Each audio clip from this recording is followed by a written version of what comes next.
Vamos para mais um cafezinho e vamos falar de carreira de novo? Vamos lá? Falar dos acertos agora da minha carreira. Vamos voltar à mesma história e falar dos acertos.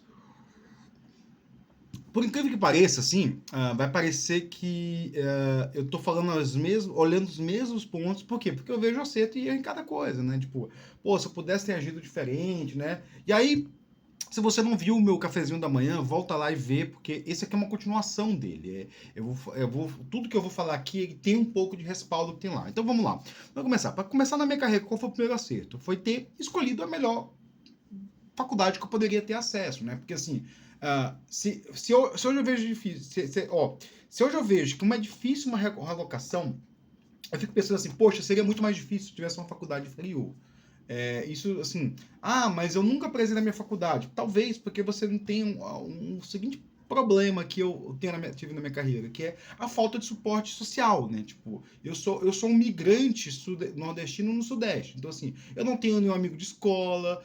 Durante a minha faculdade, eu fiquei um pouco perdido ali, porque eu não tinha nenhum suporte, eu não tinha nenhum grupo, assim, tinha um grupo dos baianos lá, que eram muito próximos, mas eles eram só os baianos, tipo, eles não queriam um piauiense ali naquele grupo, né? Tinha dois, três cearenses perdidos ali, eu lembro que ele mais se comunicava com o pessoal do ITA do que com o pessoal da Unicamp, que já era uma coisa que indicava, assim, ó, fazer parte de um grupo é muito importante.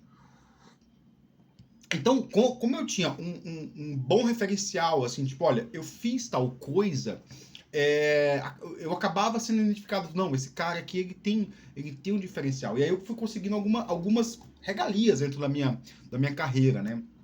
Por exemplo, uma das primeiras regalias que eu vi foi na crise de 2008. A crise de 2008, para quem não sabe, foi muito severa para nossa área, principalmente para quem no interior de São Paulo. Assim, as consultorias, antes da crise de 2008, elas tinham uma qualidade de projeto muito grande. Depois da crise de 2008, muitas empresas começam a internalizar o desenvolvimento de software. Então, as consultorias, elas perdem um pouco. Isso que eu vi, né? Assim, dado a empresa que eu estava, o contexto que eu estava, a consultoria que eu estava, eles internalizaram esse processo. Então, eles perderam um pouco o processo que estava surgindo ali, ela perdeu um pouco o potencial, né? E aí, o processo de P&D foi para dentro das empresas e ficou aqui só o trabalho barato, assim, tipo... mas na crise de 2008 eu não fui atingido, né? Eu fui mantido na empresa, fiquei lá um bom tempo, depois teve outros problemas, mas assim, tipo, eu fui mantido ali na empresa. Por quê? Porque o meu gerente sabia assim, não, esse cara ele tem uma capacidade boa, porque uma capacidade de compreender contextos diferentes, saber me virar em contextos diferentes. Então, assim, você pode me jogar em qualquer área de estudo e falar assim, Vitor, você tem um mês aí para você, tipo, seu pica das galáxias aí dessa área. Tipo, eu não vou ser o pica das galáxias, mas assim, eu vou ter uma boa capacidade de compreender o contexto, de entender que acontece aqui, como é que funcionam as coisas. Então, assim, isso foi a minha formação que me deu, assim. A minha formação me deu essa capacidade de leitura, de compreensão, então eu consigo entender ambientes muito fácil, né? Tanto que, assim, na minha carreira eu tive que migrar de campos muito, né? Migrei de campos muitas vezes, né? Então, assim, comecei com IDEs ali, depois fui para desenvolvimento back-end, depois fui para IA, depois voltei para desenvolvimento back-end, depois tô trabalhando com Data Stream Processing. Todos esses, eu não cheguei preparado para todos esses, mas ali eu me posicionei, estudei um pouquinho, me preparei e estava apto para trabalhar ali, né? Bom, o segundo acerto da minha carreira, assim, foi sempre ter escolhido projetos desafiadores, né? Na minha carreira eu sempre escolhi projetos desafiadores do que projetos fáceis, né? Então, assim, eu sempre pego um projeto que tem bastante desafio técnico, né? E, assim, eu lembro que quando eu me formei, assim, eu tive algumas ofertas, então quando eu me formei, não, antes de me formar, eu tive algumas ofertas ali de projeto, aí eu pensei, pô, mas se eu for tipo, hoje eu olho assim também, era a maior empresa de desenvolvimento de celulares da época, né? E eu falei assim, pô, isso me brilhou o olho, pô, tô indo pra maior empresa de celulares, a empresa que mais vende celulares. Eu não tinha um celular daquela empresa. Isso era uma coisa assim, eu não tinha capacidade de ter. Eu lembro que na época o celular custava em volta de R$ 200 e o deles eram 800 a R$ 1.000. Era uma coisa absurda o valor do celular, né?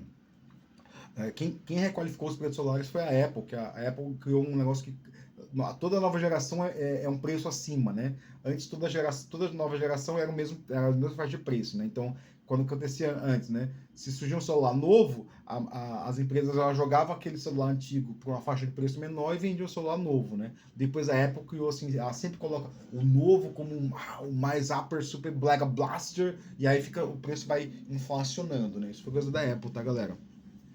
Julguem ela pela inflação do celular. Eles ganham bilhões nisso aí, né? Que isso não existia antes, né? Então,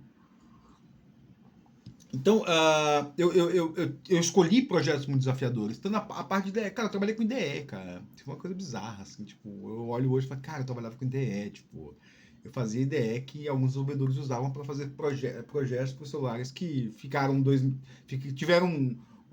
6 meses de mercado, né? Porque décadas de 2018 essa empresa praticamente quebrou. Ela ainda existe, eu ainda tenho os celulares dela, né?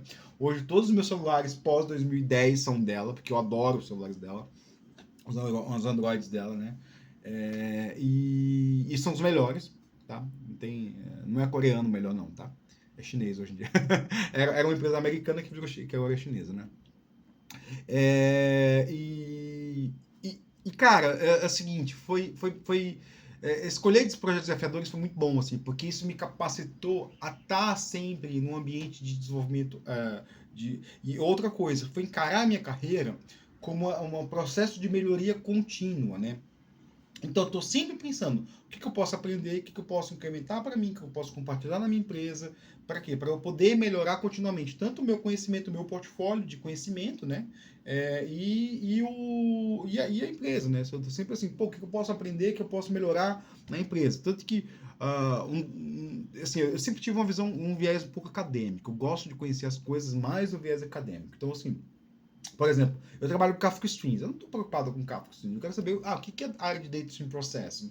Como é que funciona. Tanto que demorei para entender que era Data Stream Processing, porque ninguém falava de Data Stream Processing. Ninguém fala disso. Aí eu estou falando isso. Por quê? Porque eu li na academia ali, que eu estou fazendo mestrado hoje em dia, que é isso, blá blá, né? Eu lembro uma vez quando quando eu comecei a trabalhar com back-end, né? Eu trabalhava com IDE. E aí, assim, a ideia era muito interessante, porque você tinha que trabalhar com modelagem de software, era uma coisa muito importante, assim. O design de software era primordial. Você fala assim, pô, eu vou ter um editor aqui, eu vou ter você pensar ali no Eclipse, era Eclipse, né? Você tem um editor, que você tem o Workbench, que vai fazer a build da sua aplicação. Ele vai ter que se comunicar com o editor, que vai ter os markers, tem diversas telinhas ali, como é que é o nome? Views, né? Tem diversas views que você vai ter que configurar ali, que você vai ter que interagir. Então tinha uma coisa de design muito forte. Então a gente pensava em design de software. Talvez isso seja porque eu gosto de pensar em design de software. Porque, assim, o design tinha que ser bem elaborado para não ser custoso, porque uma build de um software é uma coisa muito custosa. Então a gente pensava muito no design, né? E isso foi bom para mim, porque me capacitou a pensar muito no design. Eu esperei tudo que eu sei de refactoring, de design patterns, tipo, eu usei ali, e era um campo muito aberto, assim, você não tinha um framework ali para te limitando, era um campo muito aberto, você tinha, por exemplo, porque é um projeto aqui para essa linguagem, esse tipo de projeto, esse tipo de aplicação, era tudo novo, né, porque não existia aquele tipo de aplicação, né. Então eu trabalhei muito a questão de design de software ali, né?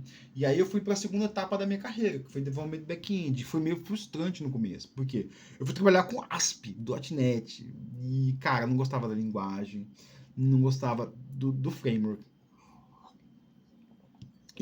Mas assim, isso me fez me perguntar assim, cara, existe modelagem de software para isso aqui? E no começo eu patinei total ali, por quê? Porque não tinha ninguém para me dizer, cara, existe. Na época eu demorei para perceber de ir na academia. Eu falei, o que eu posso ir na academia? Também era uma época que era muito difícil achar boas fontes, né? Até que alguém falou pra mim, ó, cara, tem que fazer REST? Eu, pô, que merda é REST, né? E aí eu fui procurar o que é REST, entendi que é REST, entendi que você pode tanto fazer um design de software debaixo dos panos ali, né? Que eu me preocupava mais com o design de software a gente tá falando de 2007, não, 2008, 2009, assim. Então tinha muita aplicação legado que não usava, tipo, Hibernate da vida, né? Eu usava o MyBats, né? MyBats em algumas aplicações. Então a gente estava fazendo um design para melhorar, acessar o banco, tive que implementar o pooling de conexão, às vezes manualmente, né?